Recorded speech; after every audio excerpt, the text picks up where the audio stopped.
तेजस्विनावधीतमस्तु मा विद्विषावहैः। ॐ शान्ति शान्ति शान्तिः। समस्तजनकल्याणे निरतं करुणामयं नमामि चिन्मयं देवं सद्गुरुं ब्रह्मविद्वरम्। ॐ पार्थाय प्रतिबोधितां भगवता नारायणेन स्वयं व्यासेन क्रथितां पुराणमुनिना मध्ये महाभारतम् अद्वैतामृतवर्षिणीं भगवतीम् अष्टादशाध्यायिनीम् अम्ब त्वामनुसन्ततामि भगवद्गीते भवद्वेषिणी। यं ब्रह्मा वरुणेन्द्ररुद्रमरुतः स्तुन्वन्ति दिव्यैस्तवैः वेदैः साङ्गपदक्रमोपनिषदैः गायन्ति यं सामगाः। ध्यानावस्थिततद्गतेन मनसा पश्यन्ति यं योगिनो यस्यान्तं न विदुःसुरासुरगणाः। देवाय तस्मै नमः, देवाय तस्मै नमः।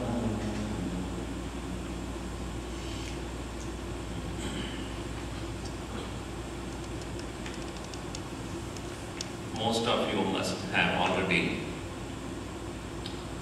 learned about the introduction to Bhagavad Gita.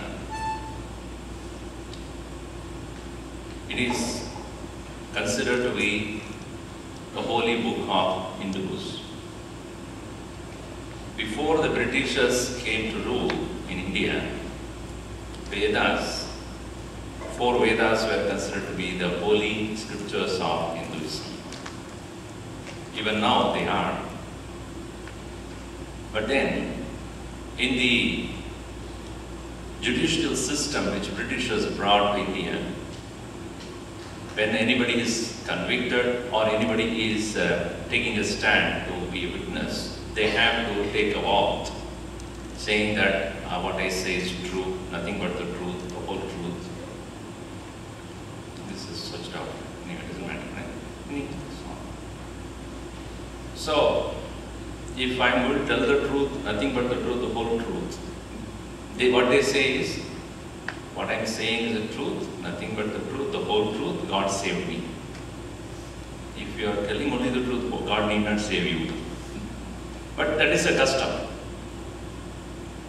So then when Hindus were introduced to this judicial system, and usually the Britishers, they used to take the oath on Bible. Yet the Hindus said that we don't have Bible as our holy book, we will not be able to take oath on that. So the Britishers said, then you bring your holy book for that purpose. They said, Vedas cannot be brought to the marketplace. It is to be kept in a very sacred spot. We won't bring it to any other place. So after a long debate, they decided Gita to be the one which is representing Vedas. In place of Vedas, they can use that. That is how the name Holy Gita came to be. Like Holy Bible, it became Holy Gita. So thus, Gita became a scripture of common man. While Vedas are even today of a higher order in terms of knowledge. The 4 Vedas, Rig, Yajus, Sama and Atharva Vedas, are considered to be the science of the soul. It's all about how the individual soul can emancipate and become a higher soul or going to the various levels of experiences. While Gita is all about practical application of knowledge in the living world. It doesn't talk about much about heaven or hereafter what you should go or where you go. Very few information about that. But main thing is about how to lead a fruitful, useful, practical life in this world where you and I live. That's Gurudev, Swami Chinmaya. When he began his journey of teaching the Holy Scriptures to the common man, he thought that Gita would be the most practical one. Thus, he gave this knowledge to common man through his evening lectures, wherever he went, and he called it as Gita Jnana Yajna. Jnana is knowledge, Yajna means sacrifice of the knowledge of Gita, giving to everybody, and thus, therefore, he became the foot soldier of the message of Bhagavad Gita. So why do we call Bhagavad Gita? Because it is given by Bhagavan. Bhagavataha Gita, Bhagavad Gita. Gita means song. So the Lord sang the glory of the truth in the middle of the battlefield. Now I ask you, when do you sing usually on your own? When do you sing? Tell me, bathroom, right? And taking shower. You know, that's when you are relaxed, so happy. So that's when we sing. Bhagavan is always relaxed, so he sang even in the battlefield. Not like our Bollywood movie, even when they are very unhappy also they sing. Sorrow songs are also there. But here it is called the Song of the Lord, celestial song. Bhagavad Gita. So, to tell you the little story behind that, many of you know the story which led to this beautiful scripture. The kingdom was a very ancient kingdom, Hastinapura, ruled by the king at that time, the Pandava Vamsha. Pandu was the first king, first son of the dynasty, and his first son was Dhritarashtra, and second one was Pandu, and third one was Vidura. Dhritarashtra, the first son, was blind, and according to the rules of that time, a blind person cannot be the king. So obviously, he was not given the kingship. The second son, Pandu, was given the kingship. And he had 5 children through his wife, Kunti. And therefore, obviously, they became the Yuvraj, meaning the princes.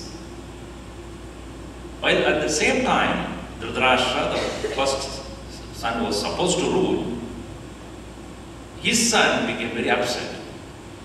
Duryodhana. Originally, that's supposed to be my father who was supposed to rule. Because he was blind, he was denied the kingship. But that does not mean I should not be given. I am the first son, really speaking, to the kingdom. He was always very unhappy about that. And he had great jealousy about these Pandavas, Pandu's sons. Eventually, Pandu died. When Pandu died, before the term was completed, Vidura, the third son, was born out of some other servant of their family. So he was not eligible for. Anyway, he is the third son. So then, with no other choice, Dhritarashtra was placed as the king, the blind king.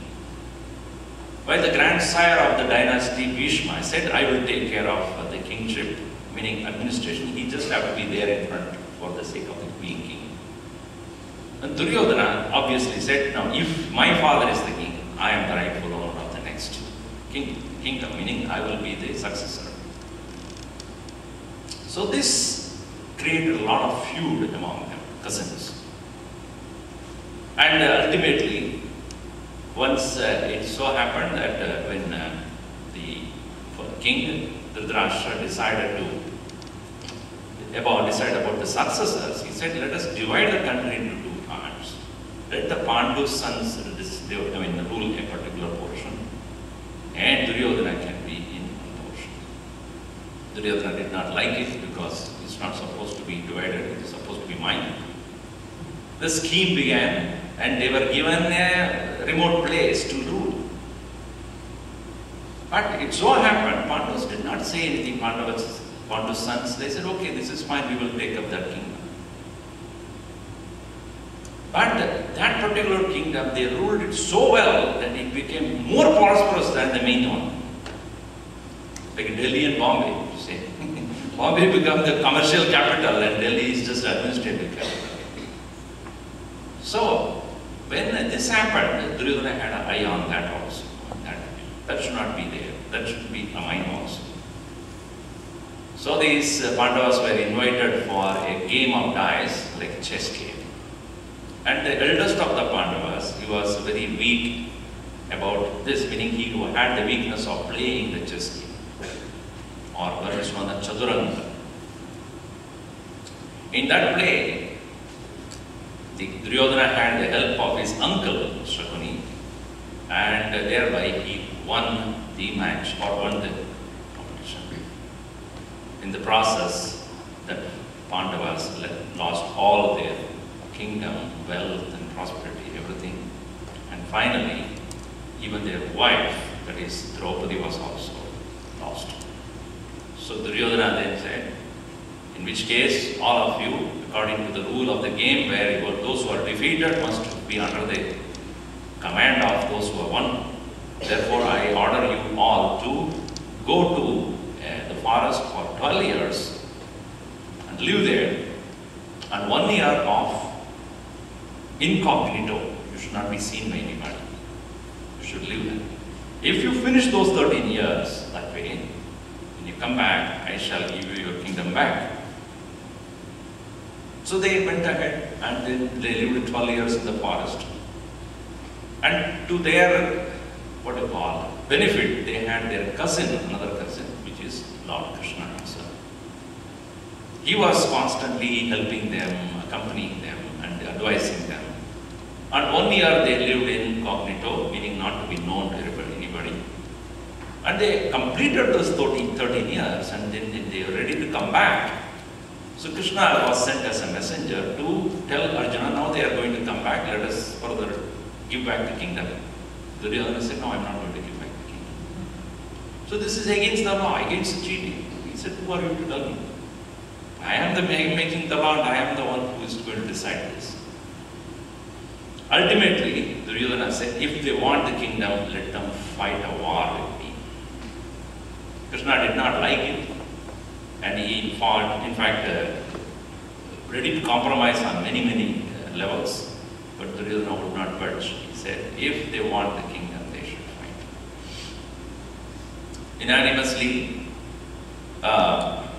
they have chosen a place known as Kurukshetra, the place of Kurus, because the Dhritarashtra's, the whole dynasty was known as Kuru Vamsha. So there they decided to fight the war. And Krishna gave all his army, etc. to Duryodhana, while he himself took the position to support Pandavas. That's the war I was about to begin. The main person who was being helped by Krishna was Arjuna, the third son of Pandu. First one was Yudhishthira, second one was Bhima, third one is Arjuna, and then followed by Nakula and Sahadeva. Now, this is a story. Now, let us look at the Adhyatmic view of the whole thing. Gurudev Swami Chinmaya used to say, this dynasty or this whole kingdom is none other than our own being, our own self, our own personality. And in our mind, there are always thoughts that are negative and thoughts that are positive. Our mind is always having these two possibilities. You can think good about things, or you can think totally negative about things also. The negative force is known as Kauravas, Dark Vedas. You know the Star Wars, Dark Vedas. Then you have the positive forces which are less in number, like the Pandavas. There is a constant fight that goes on between these two. And who are these negative forces? sons of Dhritarashtra and his wife known as Gandhari. Dhritarashtra is born blind and Gandhari decided to blindfold herself because if my husband cannot see, then I will also won't see. For this blind couple were born the hundreds of Kauravas, the foremost being Duryodhana. He would say, our ego is the Dhritarashtra. Blindness is the nature of ego. Ego is pride. It is strong identification with oneself, and it is of the nature of constant negativity. It is blind about the facts. It does on its own everything. We all know, we all have ego. When ego comes into play, we don't have any logic. We don't listen to any rational. We don't listen to anything that is, whether it is right or wrong. It is my decision. Is it not true? When we have more power and authority and wealth and other things, we don't care about anybody else. What I say is, it is either my way or a hit highway. One boss told his employee, you know, I'm a very, very democratic person. All that you need to do is just listen to me. That is what is called ego. It is my way or hit highway. So the ego is blind. Unfortunately, the blind ego was married by another one called the mind, which blindfolded. Gandhari represents the blindfolded mind, which simply follows the ego. Between them are all the negativities. Duryodhana, the foremost one. The very word Duryodhana means Duryodhana. Duryodhana means, Dur means difficult, Yodhana means to fight. Adharma is Duryodhana, meaning anything unlawful is Duryodhana, because it is very difficult to fight. It is full of corruption. In fact, he says in Mahabharata, when he was asked by Arjuna, Krishna asked him, why are you so negative? You know what is right, why don't you do that? He says, no. Janami dharmam nachame pravrittihi, janami adharmam nachame nivrittihi. I know what is right, I won't do it. But I know what is wrong, I will not stop doing it. That is the nature of Duryodhana. Anything that is wrong, he will happily will do it.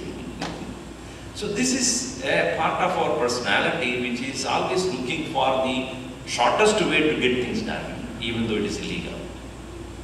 That is the nature of Duryodhana. His father Dhritarashtra, the very name also is beautiful. Dhrita means adamantly, Rashtra means holding on to the kingdom. Rashtra, you know, Rashtra means kingdom. Dhriti means to hold. Dhritarashtra means one who holds on to the kingdom, meaning this body identification is so strong, that is the nature of ego. Ego is a strong identity with oneself. I am so and so, I should be respected, I should be honored, my words to be respected, I should be praised, I want recognition, this oh, that's the nature of Dhritarashtra. So the wife is the blindfolded mind. Between them are born, Gurudev calls it as unholy wedlock. Born all the negativities. No doubt we have a lot of negativities in us, but also there are stray good values also there. Good, some honesty, some compassion, some love, some consideration, some forgiveness. These are all the Pandavas. Few in number. First one is Yudhishthira. Yudhi stiraha, meaning one who is strong in war. Meaning he has a principle-oriented individual. That is the Yudhishthira.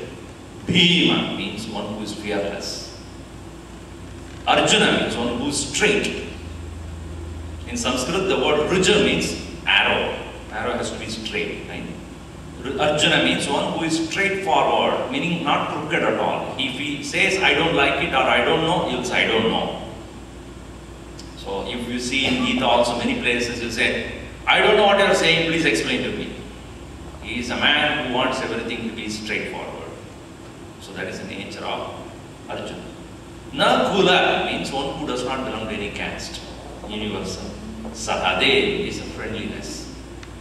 So these are all the few values represented by these Pandavas. So what happens is within us also there is a constant war going on between the good values, good thoughts and negativities. And Lord within our heart always supports the good ones. That's why Krishna. The very word Krishna means one who is most attractive. He who attracts. Krish in Sanskrit means, Akarshana means to attract. Karishma, the word means charisma in English, right? Charisma. There's nothing but in Sanskrit word karishma, which means to attract, to pull the attention of people. So Krishna is of the nature of beauty, attraction, and also stands for what is right. So he supported the positive values.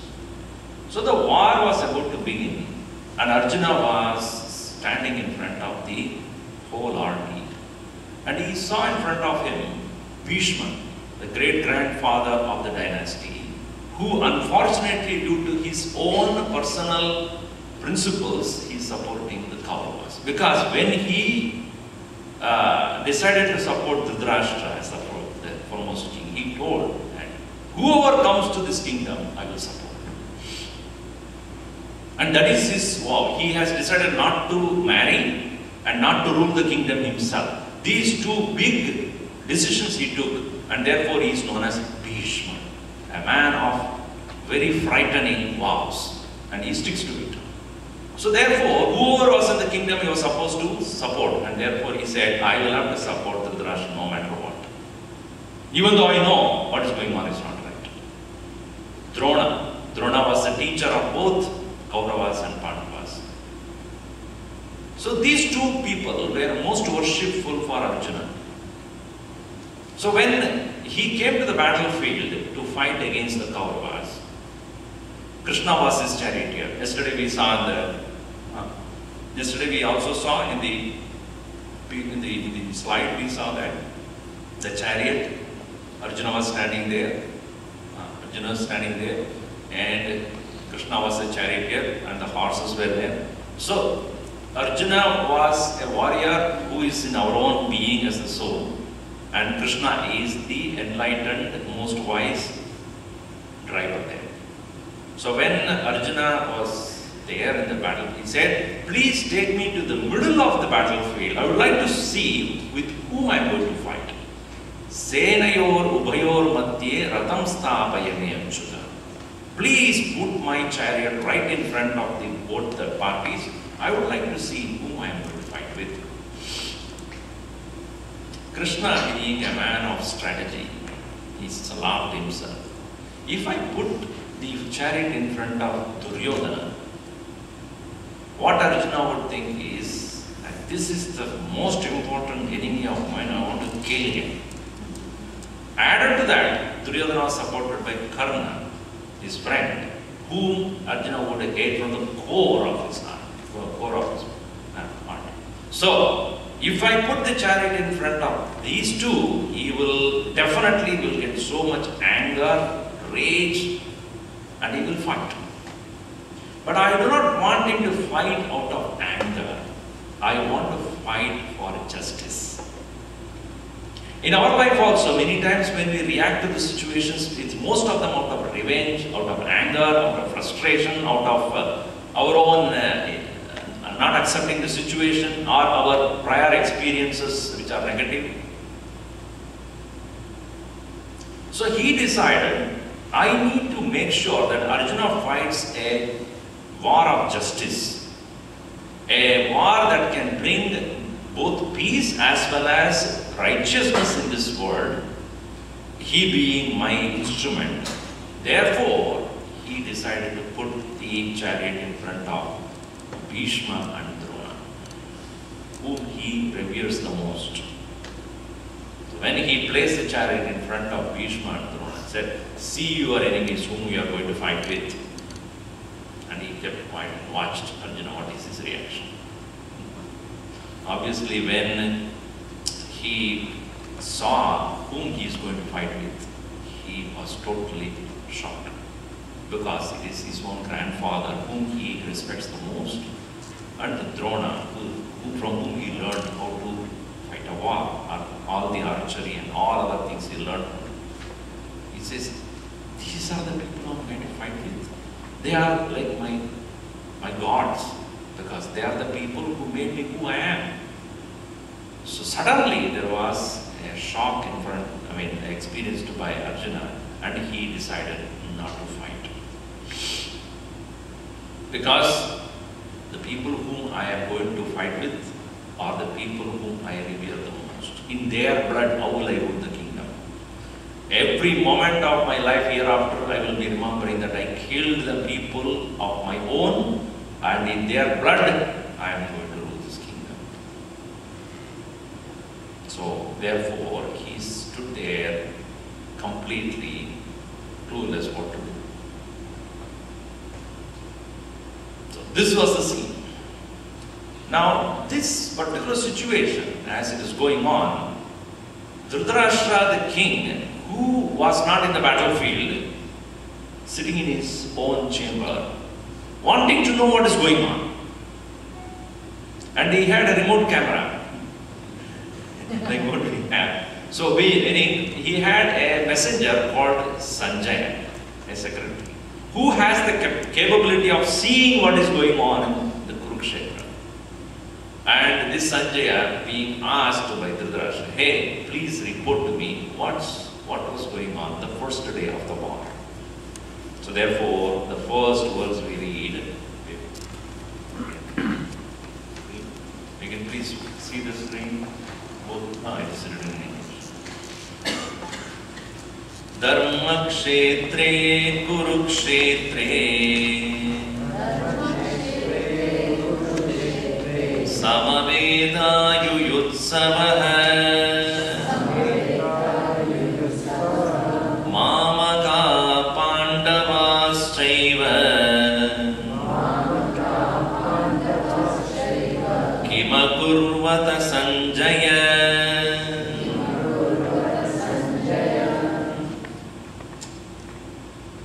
This place where the war is taking place is known as Kurukshetra. Kshetra means a place, a field. Kuru means the name of the dynasty which was ruling that. So Kurukshetra, in that battlefield known as Kurukshetra, which is essentially a place where good things should happen. Dharma kshetra. Dharma means that which is righteous, the right thing that has to take place. Dharma kshetre kurukshetre samaveda yuyutsava. Yuyutsava, those who are desiring to fight of the same family, cousins, they are standing there. What happened between mamakaha, meaning my people, Dhritarashtra says, which is Kauravas, Pandavaha, the opposite. Kim akurvata, what did they do? Hey Sanjaya, please tell me. Oh Sanjaya, please tell me. In the battlefield known as Kurukshetra, which is supposed to be a place of righteousness, the two armies of the same family are deciding to fight against each other. What is going on here? Tell me. Now, this is the first verse in Bhagavad Gita. Bhagavad Gita has 700 verses.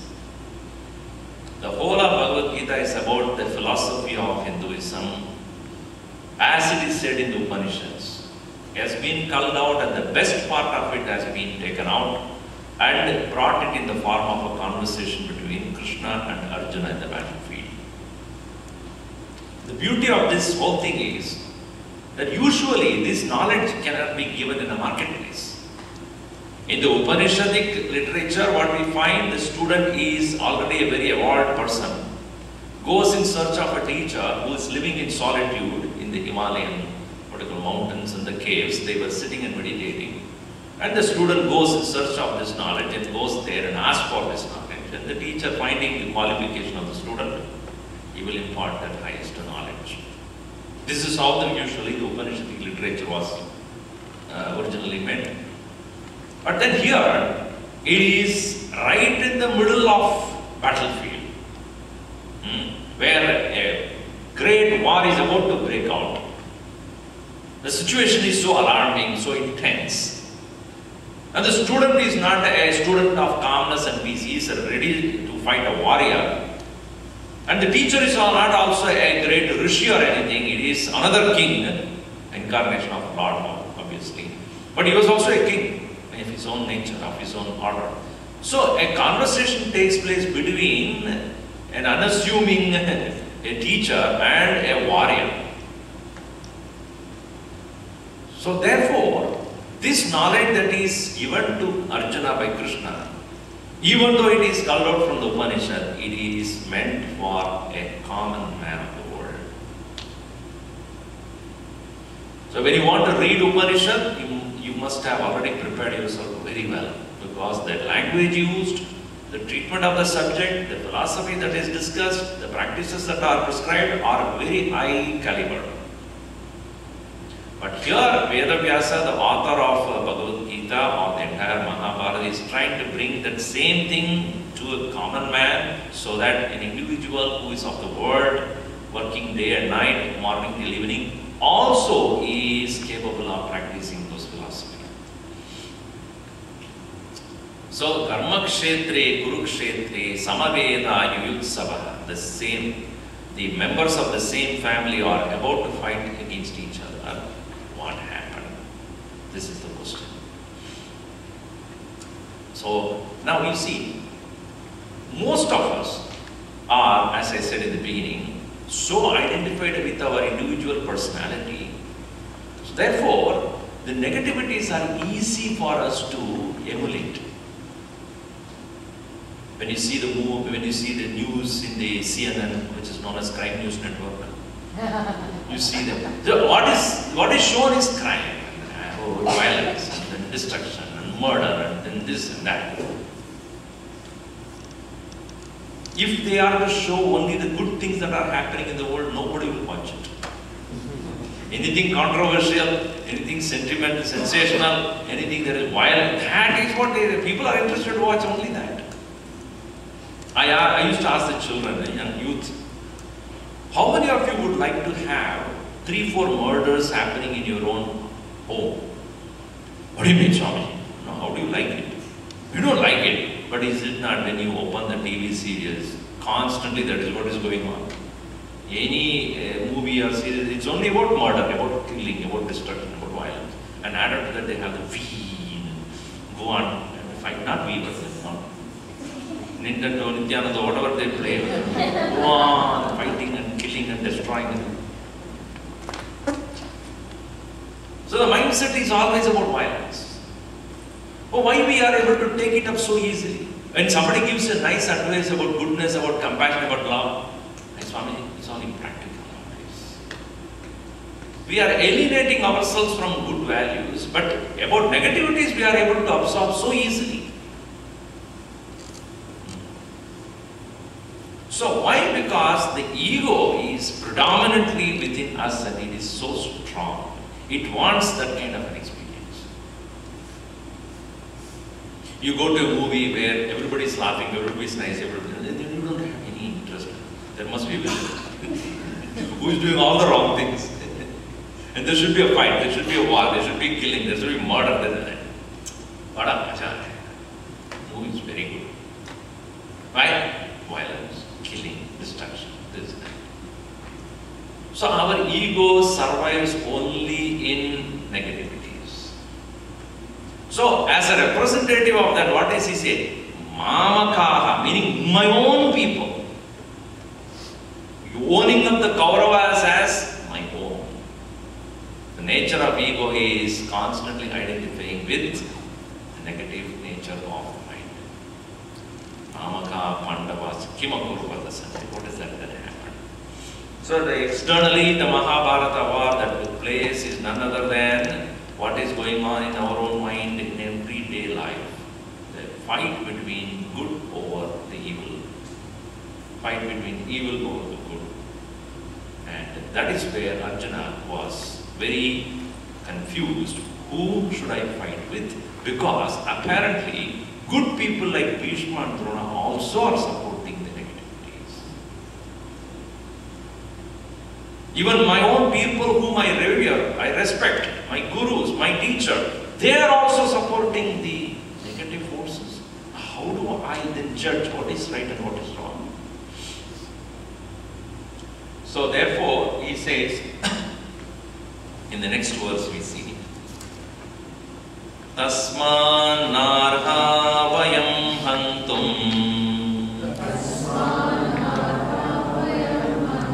Dardarashtran swabandhavan Swajanam hikatam hatva Sukinasyama madhava.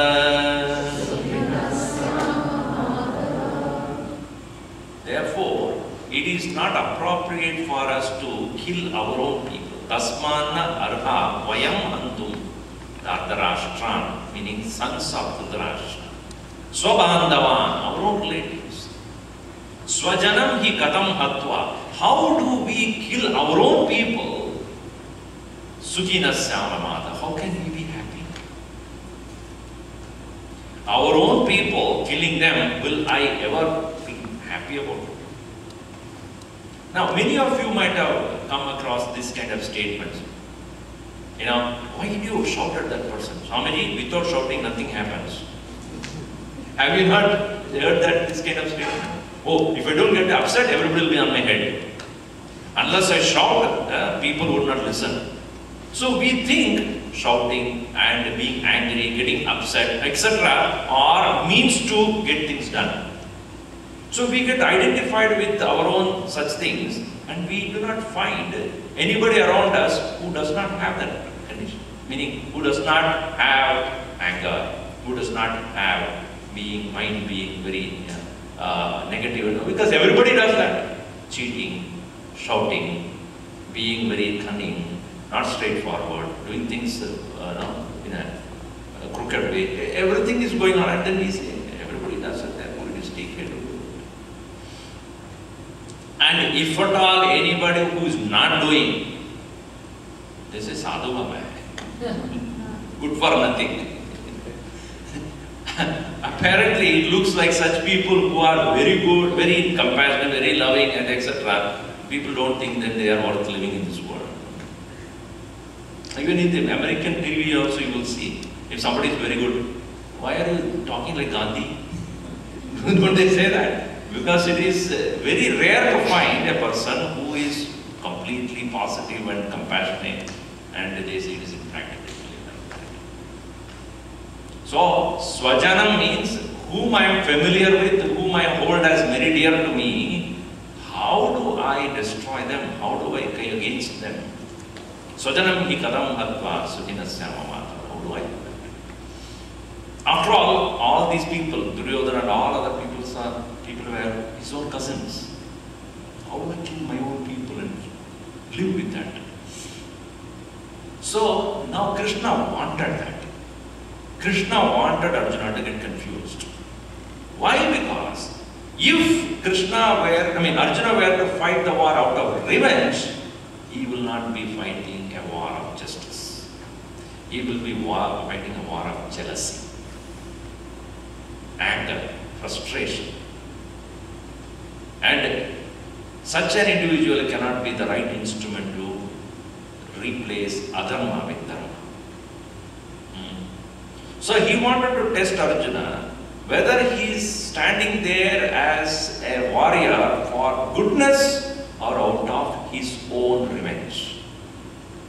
When he got confused that I do not know whether to fight or not, that is the time Krishna smiled and said, right, now you are coming to terms. Now I will tell you how to seek justice in this situation. But however, he wanted to wait and see how much Arjuna is ready to get confused, get completely confounded, and finally he should break down. It is like, when you go to a psychiatrist, what does he do? I don't think that you have to go, but they are called, what is called, the shrinks. In US they call them the shrinks. Anyway, so what they do is, they allow you to talk. Because they want you to get out everything from your head. Okay, keep on, and they will sit, behind you. I mean, I am not gone, please don't mistake. But I was told, when a patient starts talking about his problem or her problems, the psychiatrist usually sits behind because he doesn't want this patient to see the face and reactions. So one psychiatrist said, he said that you keep talking because I have some other work to do. I'll put a tape recorder and you say everything to the tape recorder and later on I will listen when I want. And he went to drink something in the bar and the psychiatrist went away. So after some time, he saw the patient also coming to the same bar. Hey, I told you to talk to my tape recorder. He said, yeah, what I did was, I talked to my tape recorder. And that tape recorder is talking to your tape recorder. Let us have a drink now. The main idea is that doctor or the psychiatrist does not want to react to what he's saying. Because when you react, then he will change his mood. Similarly here, Krishna is allowing Arjuna to say whatever he wants to say. So at the next verse we will find, he says, I am so unhappy about this situation. I have a self-pity about myself. I am put in a position where I have to fight my own people. This state of mind where it is all about self-pity is known as Kripana in Sanskrit. Kripana means, many of you might have experienced somebody talking about, I am totally useless, I am good for nothing. Everything bad has to happen happens to me only. Not to my neighbor, not my sister-in-law. Only to me. All the time I am the victim. Have you not seen these people saying that I am useless, I am unproductive, I am most failure? So that's called self-low esteem or inferiority complex. This is called Kripana in Sanskrit. So when that self-pity takes place, where one starts looking at oneself as low, useless, unproductive, etc., at that time, all his skills will also go away. What he is capable of doing also, he cannot anymore do it. Arjuna being a great warrior, he has been named as Dhananjaya, a man who can go anywhere, fight and get wealth from anywhere. Such an individual at this point has lost all his skill, confidence, faith in himself, and he's become such a desolate, inconsolable, pitiable, sorrowful situation. And Krishna was just watching him, like a typical psychiatrist, watching him going through the hell of his own self-pity. So he says, Arjuna says, you read here, Karpanya dosho pahatas svabhavah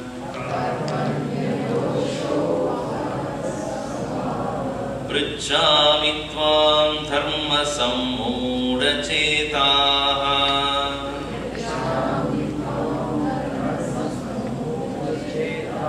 Yashreyasyan nishchitam bruhi tanme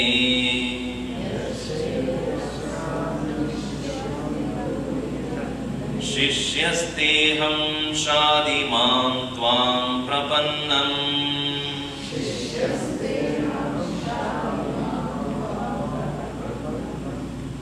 I am feeling self-pity about myself. Karpanya dosho apahata svabhavaha. My nature has been taken away by his self-pity. Apahata means taken away. My skill, my abilities, my prowess and strength, everything is gone. I am feeling very weak now. This is a sign of a person who has lost his self-esteem. Feeling weak, feeling low, depressed. But don't say St.Maarten can help. Yesterday I told you, nowadays the depressing medicine they give that sleeping pill. One fellow said, I won't take sleeping pill. Why? Because sleeping pill itself is in sleeping. So I cannot take that. But when you take a sleeping pill, what happens? You may be all right for a while, and then when you wake up, again continues. That's why people get addicted to it. Just like addiction to liquor, addiction to smoking, addiction to overeating, etc. It also becomes a depression pill and the sleeping pill. Everything becomes an addiction.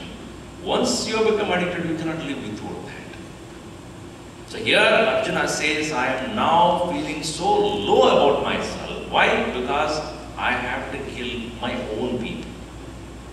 And I am forced to do that.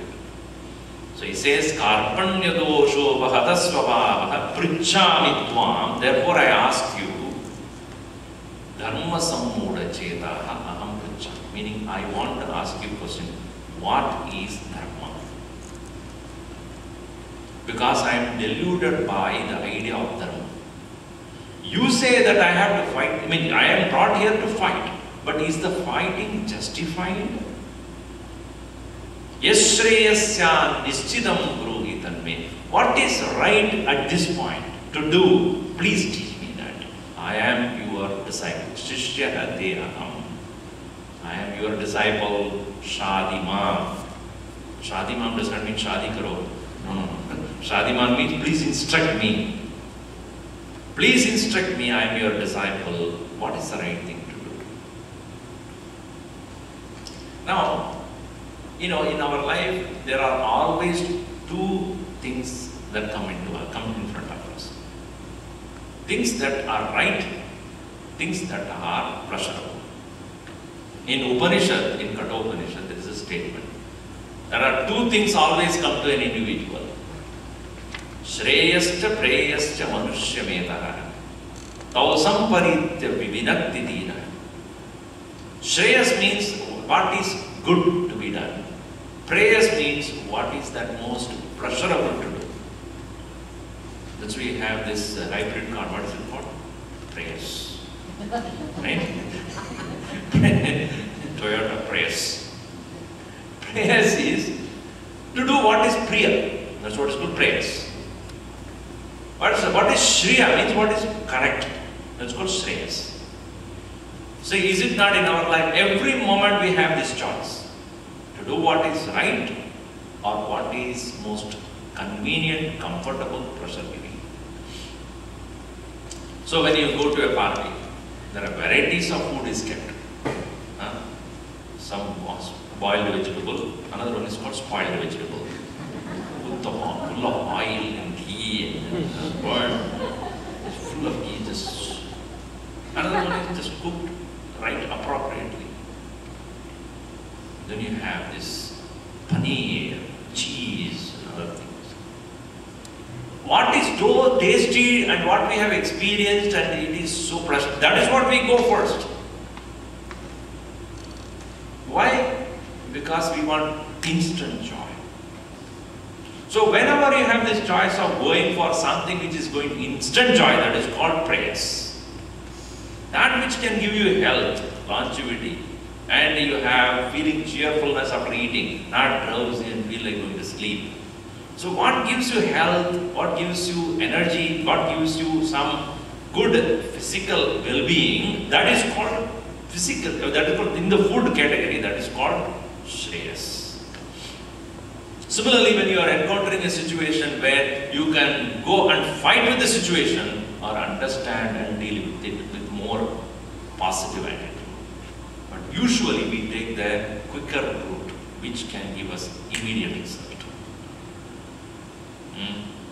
Every moment we have therefore this choice of shreyas and prayers. So yesterday we talked about meditation. I told you that early morning is the best time to meditate. So you are let us say that one of you, I hope, decided, okay, tomorrow onwards I will get up early in the morning and half an hour early and say, let us meditate. And you kept the alarm for getting up early. Usually you get up at 6 o'clock. That is 6:30, okay, just to make you comfortable. So you kept about 6 o'clock. And let me get up early, half an hour early. Previous day you put the alarm for 6 o'clock and go to sleep. Alarm being a mechanical device, it rings at 6 o'clock.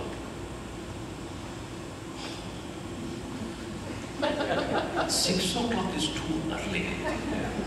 Sun itself has not come out. Nobody on the earth will get up so early. After all, it's my schedule. I can get up at 6:30 and then do it. Shut up. See, the one who decided to get up early is also you. And the one who decided not to get up is also same you. It's not two different people. That's why we called mind as a monkey yesterday. The one who decides one thing, another moment it changes. So when you went to sleep, it was Shreyas. The idea was Shreyas, to do the good thing. And next morning, under the, rug, it became prayers. I don't want to get up. Kal dekhenge. Aaj ne aaj. Shubh nahi hai. Budwar ko karenge. People look for, see, when you want to do anything bad, you look at the calendar and it's the correct time to do this. I want to shout at you, I will get angry at you, wait. Hey, abhi mukurt nahi hai. Emakad nahi. Ragu ka. But when we want to do something good, immediately. One person came to one of our Swamis and asked this question. Swamiji, when is the best time to pray? He said, whenever you get the thought, do it immediately. Don't look for time. The moment you look for time, you will lose that. So Shreyas is doing what is right and appropriate. Good. Prayas is what is pleasurable, what is convenient, what you find as immediate result. So I told one person, you must get up early in the morning and meditate, because that's the time the rishis and munis in the Himalayas are also meditating, and you will receive their vibrations and their energy, their message. So when you get up early morning and meditate, you will get all those things. He came to me and said, Swamiji, I decided not to do that. I would not get up early morning and meditate. Why? Because my mind is so corrupt. When I meditate, they will get disturbed. I don't want to do that. What an excuse. So, he is asking, in this situation of war, what is the right thing to do? Yashreyasya, is there anything that is right thing to do in this situation? Bruhitar me, please tell me that. I am your disciple. Please teach me. Because I am confused about Dharma. The word Dharma has so many different meanings. We will take one of them and see that. Dharma is knowing the purpose of an action and doing it. This is how Yajnavalkya Smriti, one of the very well-known Smriti, says, knowing the purpose of an action and doing that is called Dharma. Going by your own fancy of it is mere karma. Action we all do. All of us act. But do we know the purpose of that act and then do it? Or because you have been doing it and therefore you do it? Like I give the example of eating a food. What is the purpose of eating the food? I am hungry, therefore I eat. Hunger is an expression of the stomach, saying that I want sustenance. Right? But the food that you eat should have the ability to sustain your body. Not just for the palate, not for the sake of taste. Taste is after all only 2 seconds or 3 seconds in the tongue. But what makes you healthy is something different. So dharma of a thing is to know the purpose of it and doing it. That is dharma. So here he is asking, what is the purpose of this war? Tell me. If you think that I want the kingdom and therefore I am fighting the war, I think that I have to give up that idea. Why? In the blood of my own people, I don't want to run the kingdom. I don't want to do this. Or is it the purpose of this war is to show how powerful I am or Pandavas are? I don't need to prove to my own teacher. He knows it. Is the purpose of this war to revenge against Krishna, against Duryodhana and Karna? I think it is not worth it to kill all these people to prove to somebody that to take revenge on one individual or 2 individuals. How many people are going to be? Not only their side, from our side also. So many people will be killed. So I am confused. What is the purpose of this whole war? Therefore, please teach me what is the right thing to do right now. Dharma sammuda means I am deluded about Dharma. Now, therefore, this particular portion here onwards, Krishna deals the subject at various levels. He begins with the highest Dharma of our life. That's why the second chapter is a bird's eye view of the entire Bhagavad Gita. And it reflects on the truth that is there in the Upanishads. The highest Dharma of all of us is to be liberated, to be free. That is the highest Dharma. Is it not true that every one of us wants to be happy? Every one of us, every living being. Even a dog in your own home wants to be happy. Everybody wants happiness at every moment. Now if I have to ask you this question, when do you would like to be happy? What is your answer? Day after tomorrow? 10 years from now? When? Now. Is it not? I want to be happy. If you want to, do you want to be happy? Yes. When? At this moment. From this moment and every moment. That is our answer. Second question is, what are you doing for that? I'm listening to you. You may say that. But happiness cannot come from outside somewhere. So the happenings should not decide the happiness. Yesterday also I made that clear to you. So then every one of us want to be happy. So being happy is unquestionably the desire of all beings, because it is your swarup, that is your nature. Now if I ask you, why you want to be happy? What's your answer? Why you want to be happy? The answer could be, why? Because I don't want to be unhappy. That is not an answer. Why you don't want to be unhappy? Because I want to be happy. That's a useless argument now. Because you go around like the same thing. Why you want to be happy? I don't want to be unhappy. Why do you want to be happy? Because I want to be happy. That is not an answer. Why it is cold? Because it is not hot. Why it is not hot? Because it is cold. That cannot be an answer, logically can be claimed as an answer. So why you want to be happy? Tell me. Are you happy when you are angry? I am very happy that I am very angry. You don't say that. In fact, when you are angry, you are unhappy that you are angry. That's why you want to throw that anger to everybody else. Don't we say he's throwing his anger. Why? Because I am uncomfortable with that anger. So, wanting to be happy is not a desire, it is my nature. Just like if you take a water and boil it to a certain temperature and leave it aside, what will happen to that water? Tell me. When you switch off that stove, it will come back to its own level, its own nature of being cool. Because to be hot, it's not its nature. The moment you remove that element that is making it hot, it will come down to the coolness.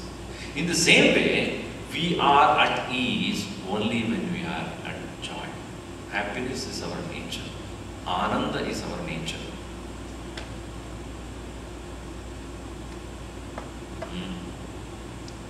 So the word dharma also means what is your swarupa. Like the swarupa or the nature of fire is heat and light. If the heat and light is not there, fire is not there. Only in Las Vegas you will find such kind of artificial. The fire's nature is heat and light. If it is not heat and light, there is no fire. The nature of wind is movement. The movement is not there, there is no wind, there is no movement at all. Meaning, air is not there. Air means movement. Anila it's called. Anila means nilamna vidyate. It doesn't have a place, it keeps moving. That is called its air. The nature of space is accommodation. It accommodates everything. Space is to give room for everything else. Nature of earth is kshama, forbearance, tolerance. So each one has got its own swarup, its own nature, and that nature is also called its dharma. So when you understand the nature as dharma, what is the nature of me? My nature is ananda. Is it clear? So Krishna begins with saying that what is your nature? Your nature is joy.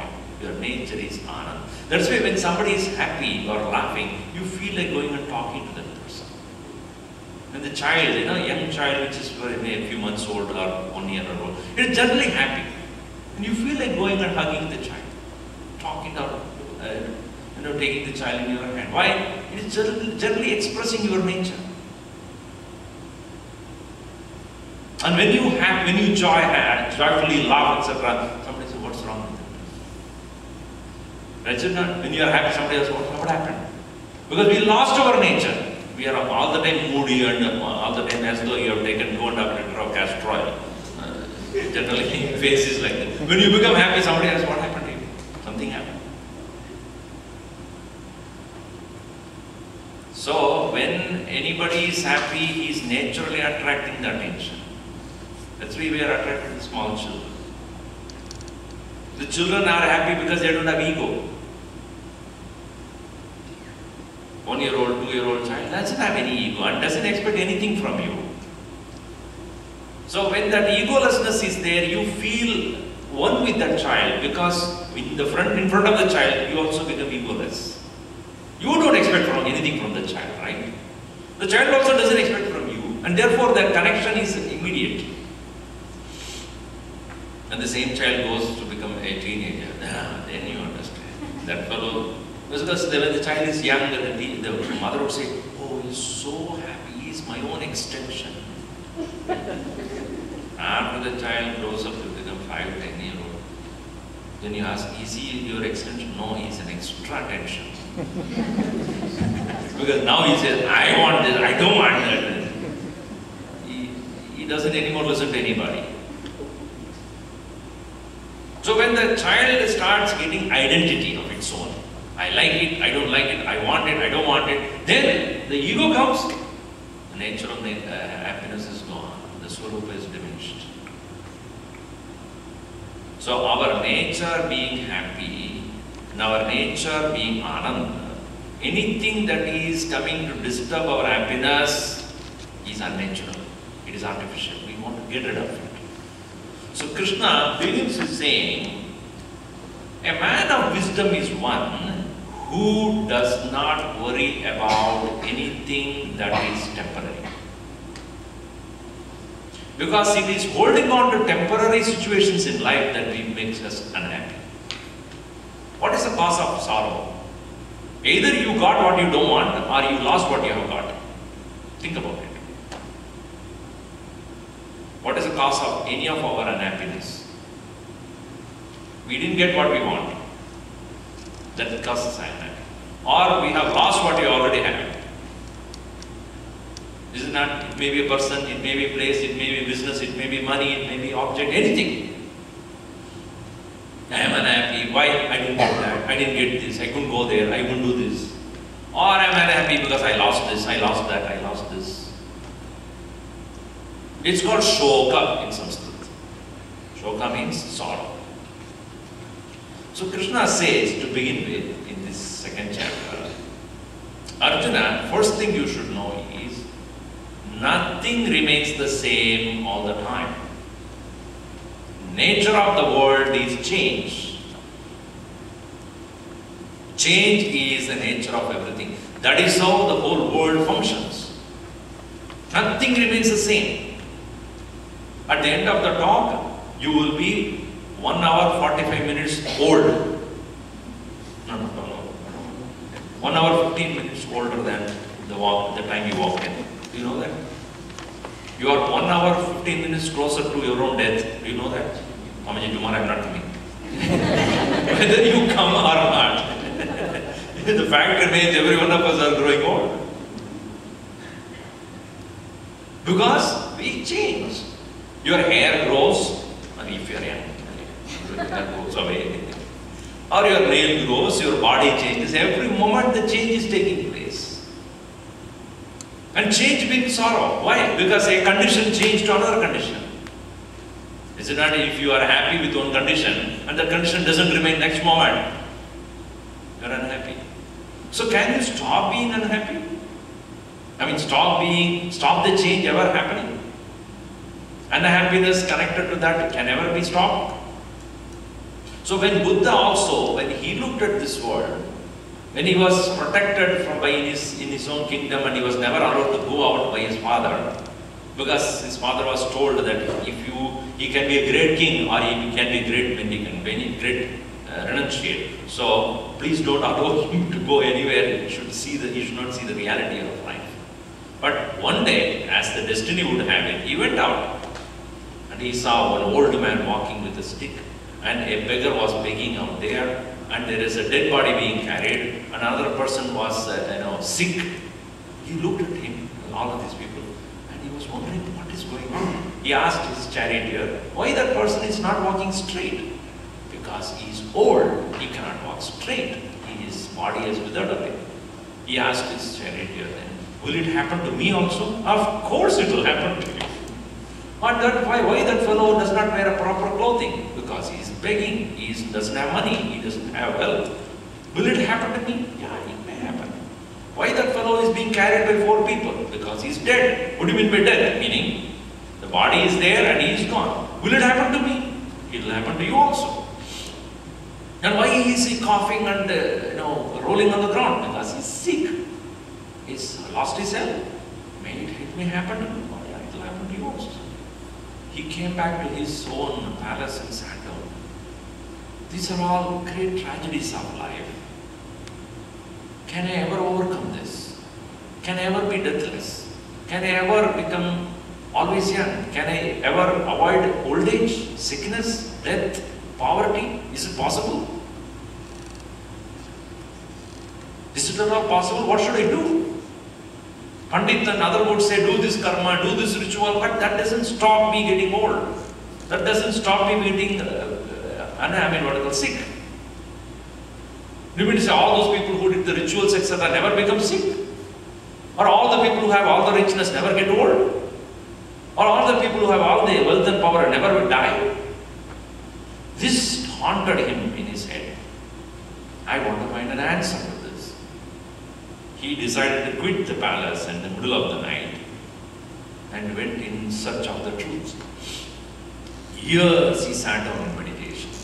Decided this is the body is the problem. Let us not feed let me not feed this body. This is the body that is getting old. This is the body getting sick. It is the body that is dying. Let me not identify with this physical body at all. He went on fasting for days together, only to find that it is making him more painful. He decided to eat, saying that body is not the issue. And suddenly one day he awakened to the fact. What is it? Sorrows in life are unavoidable.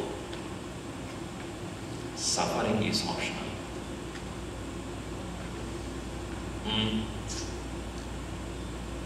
Suffering is a choice. You identify with the change, you suffer.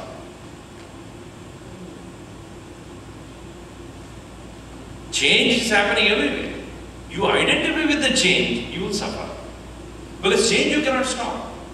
Body will get old. Weather will change every moment, is it not? That's why it's called weather. Whether this way, whether that way, you will never know. Whether it will be cold, whether it will be hot. Sorrows cannot be avoided. Because every change will bring sorrow. Business is not doing well, share is not doing well, my health is not doing well, and that is not well. My wife doesn't listen to me, son doesn't listen to me, my husband doesn't. All these things, because everybody is under the flux of change.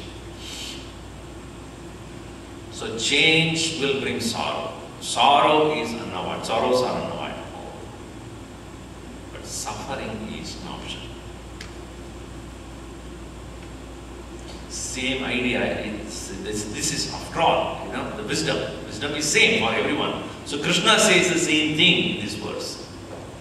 So So you see here in the verse number, next verse we'll read and then we'll see the more of it tomorrow.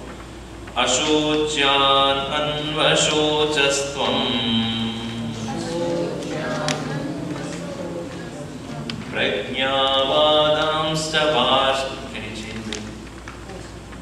Prajñāvādāṃsca vāshase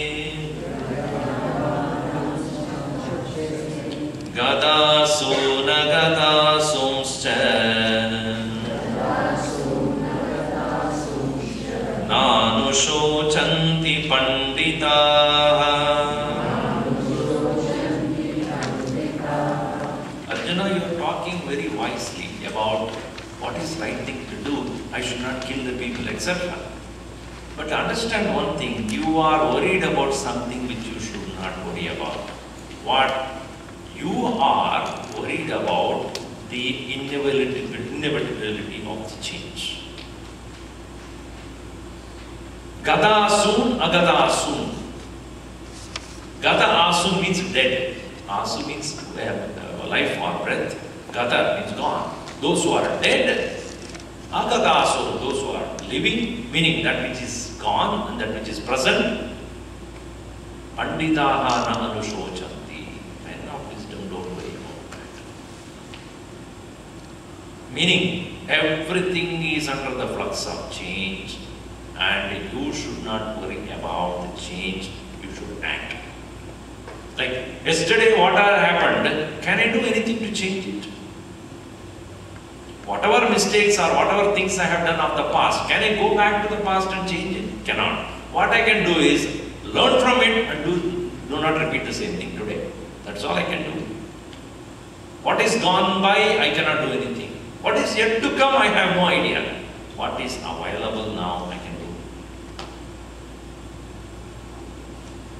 So our Gurudev used to say, only 3 areas of our mental dissipation that takes place. The regrets of the past, anxieties about the future, and excitement in the present moment. So what is constantly changing, we cannot stop it. And when we identify with the change, we surely get bundled up or caught up in that change and we cannot get out of it. I'm old, I'm old, I'm old. If you go on thinking about it, you will never be able to do anything else. Oh, it's hot, it is hot, it is hot. Then also you cannot do anything. You cannot change the weather condition outside, but you can do the air conditioning inside. And that is possible. That's what the science is also trying to do, is it not? The aim of the science is to make ourselves immune to the changes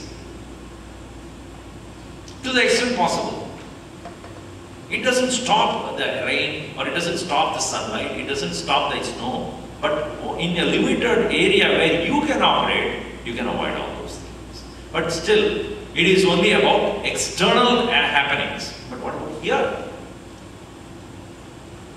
When it is hot outside, you can put the air conditioner and be comfortable.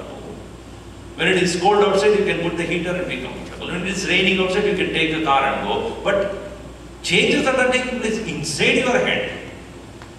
What air conditioning you can put there? What heater you can put there to come out? So the philosophy is about how to meet those changes, how to become immune to those changes, how to make sure that you don't identify with the changes and suffer. So Krishna says, you should know how to handle the changes. That's where happiness cannot depend upon happenings. Right? Outside world or anything other than you, which is constantly subject to change, if you identify, you suffer. And men of wisdom are those who do not become a victim of these changes. Panditaha na anushochanti. So, Upanishads talk about that, and Krishna will put it in his own way, how to do that. We'll see that tomorrow.